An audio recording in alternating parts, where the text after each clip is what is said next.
That's very British. Wow. Enjoy that. Hi, Zach. Hi, Michael. It's a beautiful day in the neighborhood. It sure is. It's very nice outside.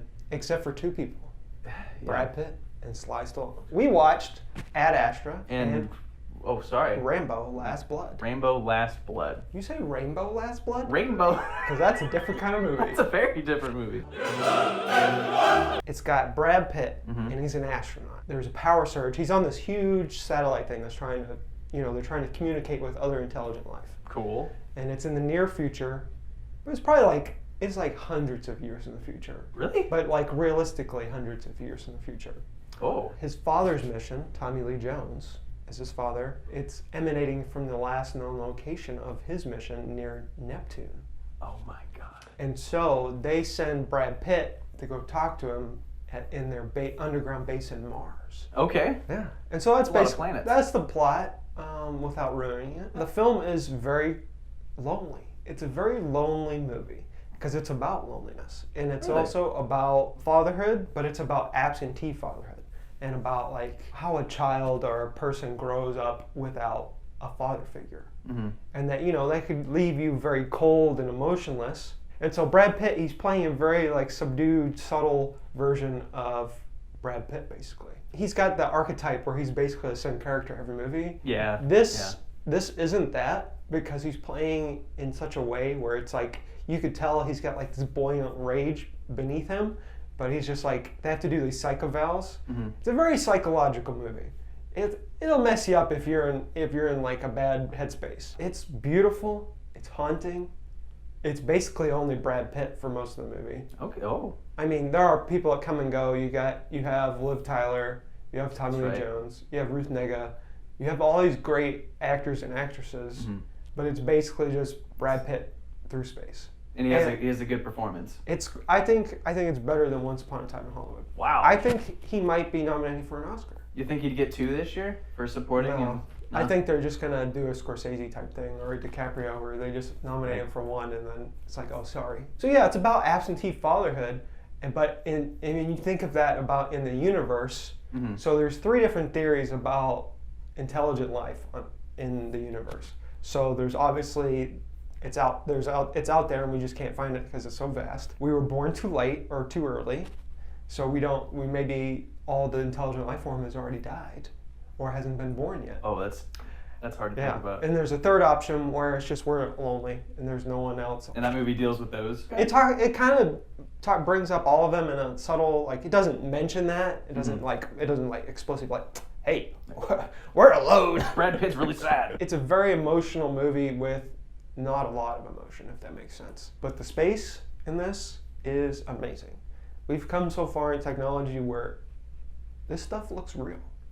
There is a part at the end of the movie that is bonkers. I'm just gonna say it's kind of like surfing. On Neptune?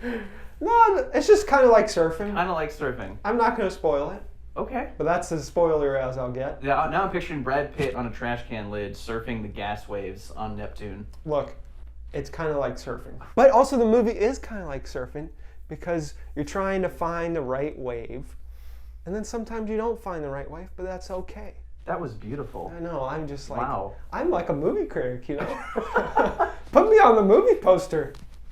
Ding. The cinematography is just, It's like drinking, like you open a can of Coke and you get that first sip and you haven't had Coke in a while, and you're like, Oh, man, I miss good cinematography. yeah. This movie is amazing. It might be the best movie of the year. I've seen. Ooh, okay. Yeah, just putting that out there for y'all. Okay. So you can have it if you want, but Do you feel like seeing the best movie of the year so far? but also if you're in the wrong headspace, maybe go watch Rambo Last Blood. We'll get to that. So, Michael, how many flaming arrows out of 10 would you give this?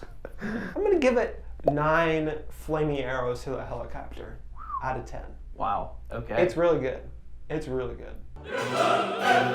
Well, to quote one of our directors, Rambo, Oh. this movie is so bad. I'm just gonna start there. I wouldn't consider myself a Rambo fan, but I've seen all of them.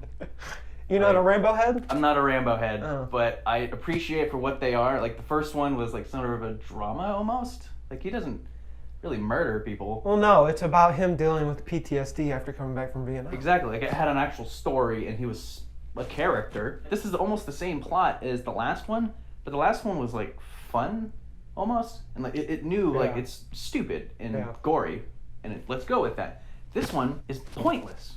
There's like the story is, I'm not kidding, like a soap opera writer wrote this. Yeah. Well, Sylvester Stallone wrote it. He's got a very weird track record. He does. True. If you have not seen Staying Alive, I'm just going to put up one screenshot right here. And that's all you need to know.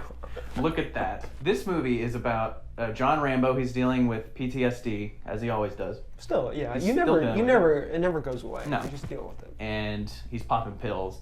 And he has a niece who is Hispanic, and her father lives in Mexico. And she drives to Mexico to find her estranged father. And she gets kidnapped, sold into sex slavery. Oh my God. And Rambo has to go find her. And this is an 89-minute movie, and there is no action scenes in a Rambo movie until minute 70. Everything leading up to that is like a soap opera. Like, you don't care. The dialogue is atrocious. It's so bad. And it just, I don't understand why they would, like, Rambo is a big character, like, in culture.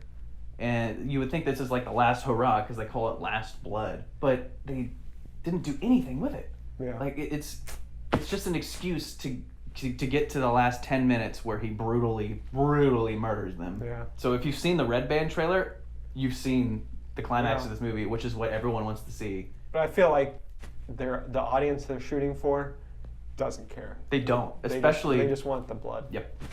But like if you're going in for like the violence, The Last Blood. The Last Blood. That's the name of the movie. I'm so good. Put me on the movie poster. You got a deep metaphor, and then you made a pun with the title. Man, I know. I'm jealous. I'm good. Yeah, you're good. I'm good. I'm really not. I'm gonna go on a limb here. Mm-hmm. This might be the worst movie of the year so far. Wow. Until the last 10 minutes, and like you're like, oh, he's just doing Rambo stuff that I've seen before. Nothing clever. Like in the third one, he shoots a helicopter with a flaming arrow, and it explodes. Sometimes you gotta do that. This one, it's man. So how many flaming arrows into the helicopter would you give it? I give this like a 3. Wow. It's your worst rating ever. I think it is. I think it is the worst rating ever. You're very generous with your ratings. So. I realized that, and someone pointed it out. I'm like, you know what? You're right. I'm just gonna. But this is the movie where I'm like, this is it. Like this is terrible. So you got a stupid Rambo movie. You do. And a smart space movie with Brad Pitt and Downton Abbey. And then British people talking. So if you like old British people doing British stuff, I think go watch that. I think they're getting prepared for a visit with the Queen. That's very British. Wow. Enjoy that. Have fun, guys. Bye. See ya. Un esercito di pro